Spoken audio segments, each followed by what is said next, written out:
A farmer understands the needs of every season, and so do Farm Bureau members. When Arkansas families needed electricity, our members brought it. Reliable roads, our members built them. Agricultural education, our members provided. Today's members may not live on a farm, but their connections are as close as ever. So when that difficult season comes, no member has to face it alone. For every season, Arkansas Farm Bureau. Join today. This is Talk Business and Politics with Roby Brock. And welcome to the program. I'm Roby Brock. We are glad to have you with us this Sunday morning. Now, last week, Janelle Lilly went jogging with Senate hopeful Republican Congressman Tom Cotton. She kept up or slowed him down. We really haven't gotten to the bottom of that debate yet. But this week, Elicia Dover went fishing with Democratic incumbent Senator Mark Pryor. Politicians, fishermen, both kind of known for telling tall tales at times, Elicia. We hear there were some fish caught, but I want you to tell us about the one that got away. Yeah, well, there was only one fish caught, and I'll let you see in the piece who ends up catching the fish. Senator Mark Pryor has spent his weeks in Washington, D.C. since being elected to the U.S. Senate in 2002. He was re-elected unopposed by a Republican candidate in 2008, but this time around there's a new kid on the block and a multi-million-dollar battle waging for his seat. For 12 years, he's flown back home on the weekends to get in touch with the people he represents and to clear his head. One of the greatest places to do that, he says, is fishing from a boat. Get that in there just right. He doesn't have to shake any hands today.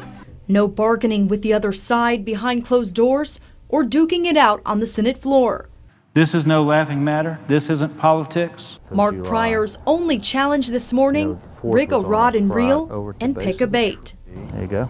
Perfect. That's guaranteed to catch fish. Now, if you don't catch fish there, that's your fault, not mine. That's right. He says he likes the simplicity of riding on the open water, close to nature, and on this Sunday, close to God, fishing before church. He says his Christian faith is something that's been a lifelong journey. You know, that for me started during my high school years, where I just recognized, I felt this sort of,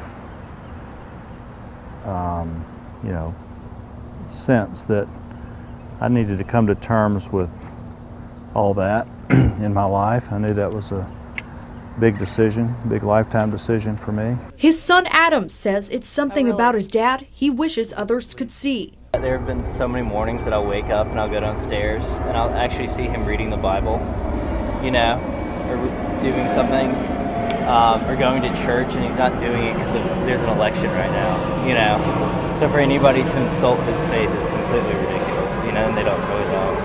And it's faith, Pryor says, that carried him through one of the darkest times in his life. But certainly when you have something like that, you just put your trust in God, and that's very comforting.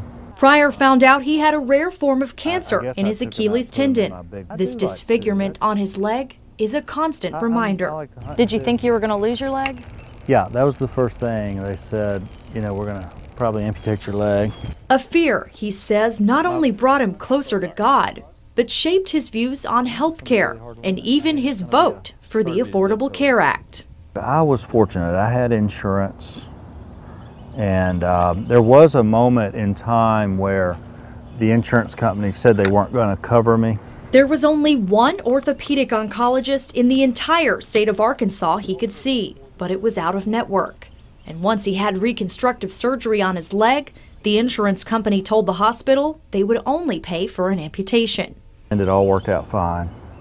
But you know, when you're in that situation, the last thing you want to be dealing with is the insurance company. You know, you're fighting for your life. You don't want to be fighting with the insurance company. Before this law passed, they literally, you could be paying your premiums for 20 years. And then you get the diagnosis, they'll cut you off. You had no recourse, that was it. Pryor says he knows the law isn't perfect, but tells me it's lead, follow, or get out of the way. You give me something better, I'll vote for it, you know? Give me something better, I'll vote for it. And the latest with that health care law, the Supreme Court's ruling in favor of Hobby Lobby, deciding the company doesn't have to provide certain women's contraceptives that the company has religious disagreements with, something Pryor says he's against. I disagree with the Supreme Court that a company has a religious right. I just don't understand that. I don't really believe that a company has a religious faith. Though contraception and the healthcare law is a new point of contention between Democrats and Republicans, an age-old issue dividing Arkansans is abortion, a position the Cotton campaign says Pryor hasn't been clear on. Pryor says his record speaks for itself. I'm personally opposed to abortion, but I do think women should decide in cases of rape, incest, or when the mother's life is in danger. I think probably in Arkansas most women are pro-life. You know, be my guess. I mean, I don't know that. So I think I'm really pretty much where most Arkansans are. And another Supreme Court ruling that frustrates Pryor, Citizens United, allowing super PACs to spend millions of dollars in political races. You know, these outside groups have spent $14 million against me already. Flooding the state's airwaves with commercial after commercial. Voting with Obama, voting against Arkansans like you. Sticking with the Cotton campaign strategy of connecting Pryor with President Obama, who has a low approval rating here. Pryor says it's the biggest misconception about him. I think he's trying to say that I'm beholden to the president on everything and I do everything he wants to do, and that's just not true. An hour into our trip, finally one of us gets a bite. I think I got a fish, Did baby. you? He does. Woo! Good job. Okay, now what? Here, Eric, let me have some. That's awesome. Oh, that's a good fish. Isn't that good? That's a great fish. Wow. Isn't that great? Now see, now your camera guy's going to act like I caught it. Right? You're going to edit this. I am not letting you have this one. This, huh? No, that's my fish. That's a great fish. That's a good, that's a largemouth Wow. bass. Yeah. Isn't that good? All right, I'm going to let him go. You ready? I love it. Okay. Pryor told me he's one of the Republicans' go-to guys, and electing Cotton to Senate, he says, would just send more partisan bickering to Washington. We, of course, gave Mr. Cotton the same opportunity to be featured, and you can see his piece on KATV.com. All right, great stuff, Elicia. Thank you so much for being with us this morning and for doing that. Thank you.